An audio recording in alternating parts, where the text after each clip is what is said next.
Bom dia, meu nome é Luiz Cláudio Kogut e eu vou fazer uma apresentação a respeito da situação atuarial do Previscan, com os resultados da última avaliação atuarial e com o impacto atuarial das medidas da reforma da Previdência no contexto dos planos geridos pelo Previscan.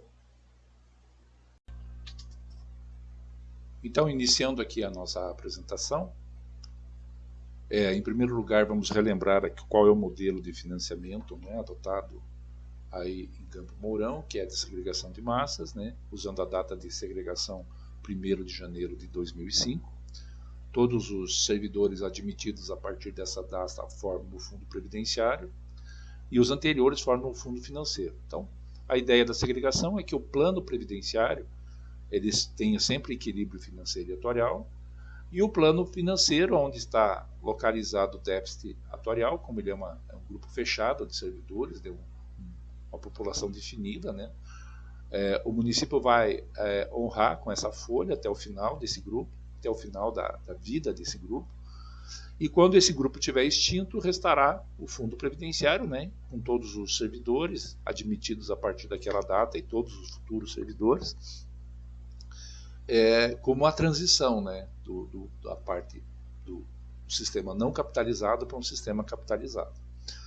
Tendo em vista a questão aqui da segregação de massas, a gente precisa fazer a avaliação separada de cada fundo. Em primeiro lugar, vou mostrar aqui a estatística geral,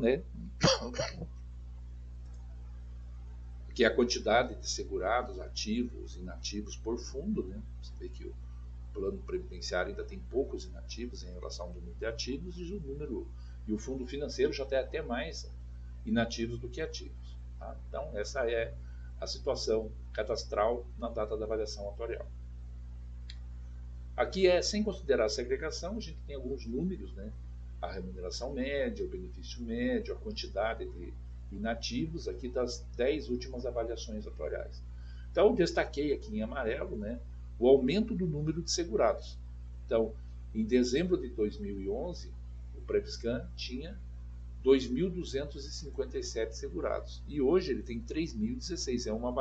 É um crescimento bem importante aqui do número de segurados. Então, chama bastante atenção isso. E a relação ativo e inativo, sem considerar a segregação, que era de 3,7 ativo por cada inativo, e hoje já é 2,56. Então, digamos assim, amadurecimento do plano é uma coisa normal, até esperada. Agora é a proporção de segurados no fundo previdenciário em relação ao total de segurados. Em dezembro de 2011, 29,9% dos segurados eram no fundo previdenciário. Você vê que esse número foi aumentando, ano passado já era 52,3% e agora é 53,1%. Então, esse crescimento relativo aqui da quantidade de segurados do fundo previdenciário, ela é normal também, esperada, E o fundo financeiro ele é cada vez menos representativo dentro do universo do regime próprio. Aqui é a relação das hipóteses que a gente utiliza para fazer a avaliação, com destaque aqui para a redução da taxa de juros, de 5,88 para 5,45, que é uma redução importante, Você vê que são 0,43 pontos percentuais aqui, e faz muita diferença no resultado atuarial. As demais hipóteses são as mesmas que a gente vem utilizando todos os anos, com a atualização do estudo de crescimento salarial e da tábua de mortalidade. Essa é a posição dos investimentos em plano de custeio, Então a gente já chegamos a 157 milhões na data da avaliação, lá em 31 de dezembro de 2020, no fundo previdenciário, e 2.868 no fundo financeiro, e aqui as alíquotas já considerando a alíquota nova de 14% para o segurado. Aqui temos uma curva com a projeção de despesas do fundo previdenciário para o futuro. Então, cada coluna dessa aqui representa a despesa de um ano dentro do fundo previdenciário, que está estimada em 2,1 milhões aqui em 2021 e chegará a 47,6 milhões, com os dados agora, sem considerar novas contratações. Então, essa despesa ela vai ser integralmente paga com recursos do fundo previdenciário. A única obrigação que o município tem nesse contexto aqui é de pagar a sua alíquota de 18,12%. Todos os demais recursos já estão capitalizados ou a contribuição dos servidores, né? É importante que essa despesa total aqui, né, que é estimada para essa população que forma o Fundo Previdenciário atualmente, ela é totalmente fora do índice de pessoal. Então isso é muito importante para o futuro do plano, né?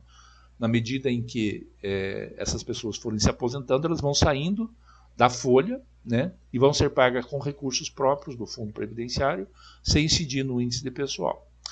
Se a gente considerar toda essa despesa futura e precificar ela a valor presente, nós chegamos num valor de 358 milhões.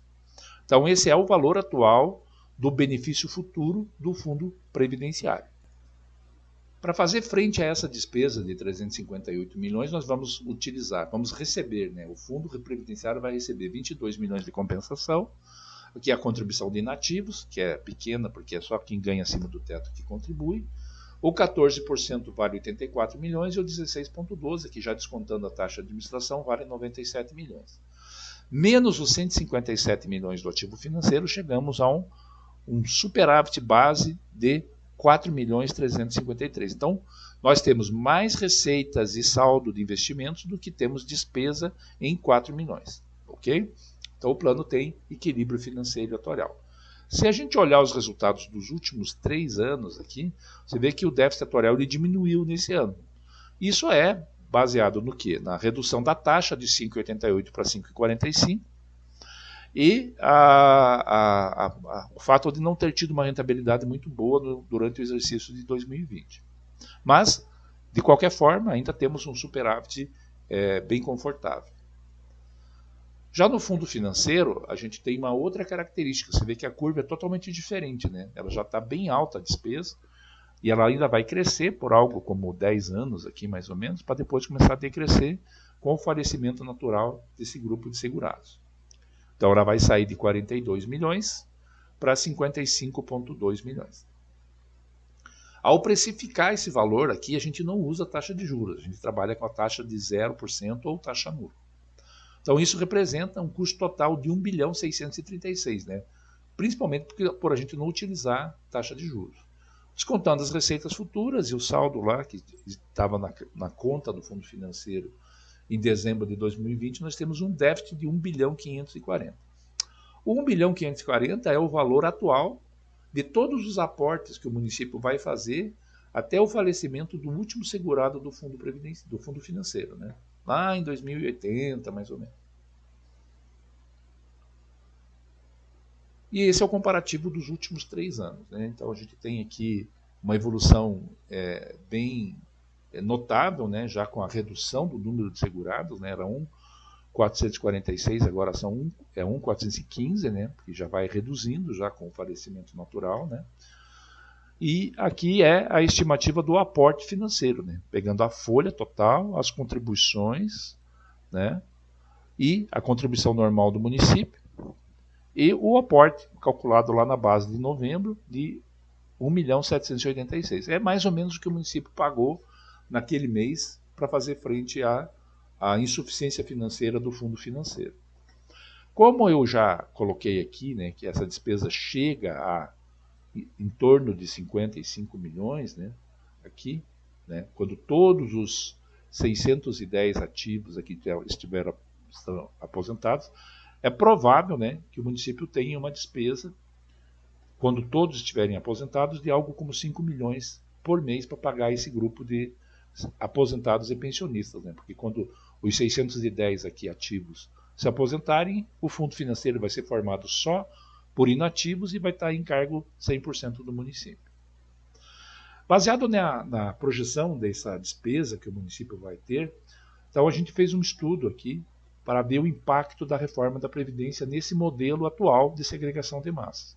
Então você percebe que o 4.353.000, se a gente adotar as regras da reforma, o superávit passa para 140.355.000.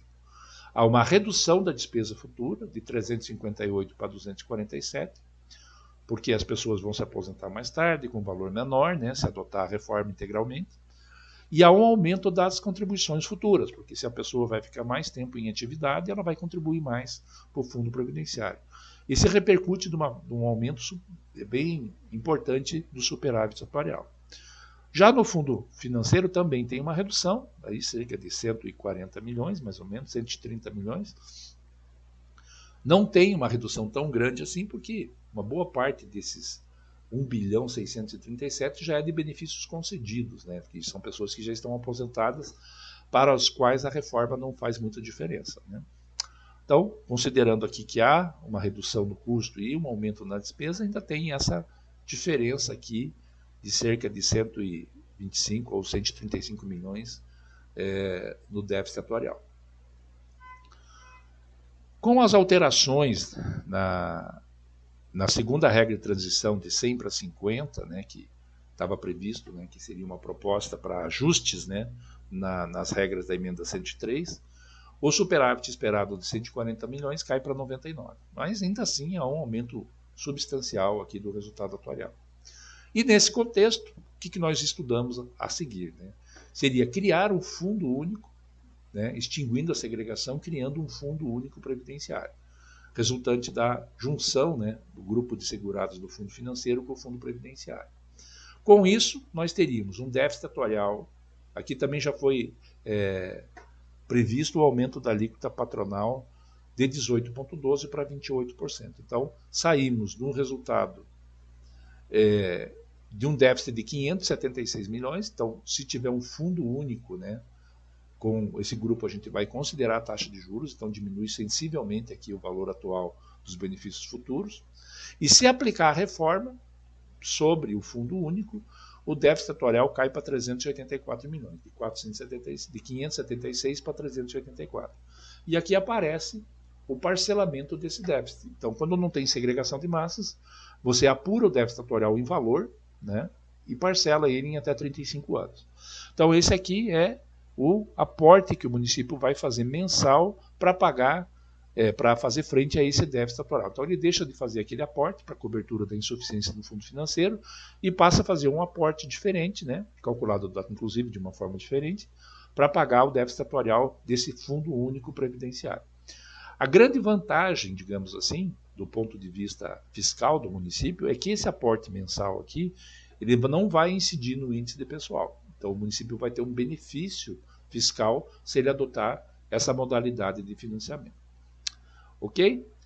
Para fazer a extinção da segregação de massas, tem que ser solicitada uma autorização prévia da Secretaria de Previdência e tem alguns documentos que têm que ser encaminhados dentro desse projeto, né, que é o relatório de avaliação, fluxos e demonstrativos atuariais, estudo de impacto fiscal para o município e a minuta do projeto de lei. Tá? A partir da autorização e da implementação desse fundo único, a avaliação atuarial vai precificar esse déficit atuarial a cada ano e vai tratar do equacionamento desse déficit no prazo permitido pela legislação. Ok, essas são as informações que eu preparei para vocês nesse momento e fico à disposição para qualquer outra dúvida que vocês tiverem. Muito obrigado.